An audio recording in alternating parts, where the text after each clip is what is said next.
मराठवाड्यामध्ये मोठ्या प्रमाणावर सोयाबीन आणि खरीपाची पिकं घेतली जातात।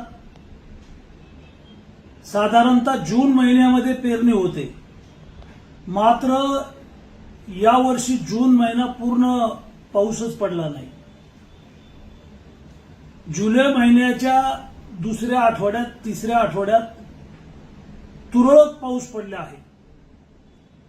पिकाची मुळं आहेत ही खाली कोरड्यामध्ये गेल्यामुळं पिकांनी माना टाकल्या होत्या। यावर्षीचं खरीपाचं पीक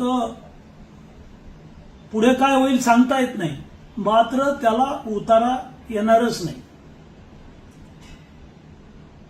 पंतप्रधान पीक विमा योजनेमध्ये आजची शेवटची तारीख आहे।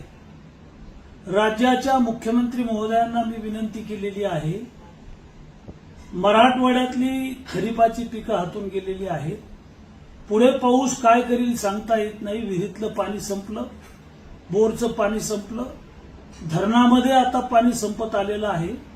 शेतकरी हतबल झालेला आहे। पशु पक्षी जनावरं माणसाला पिण्याच्या पाण्याचा प्रश्न आहे, चाऱ्याचा प्रश्न आहे आणि या वर्षीची पिकं आजच्या तारखेत तरी हातून गेलेली आहेत।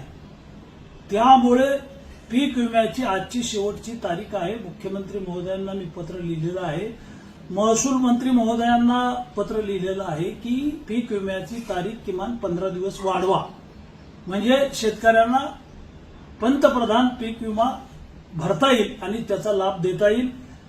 अशा प्रकारची मी सरकारला विनंती केलेली आहे।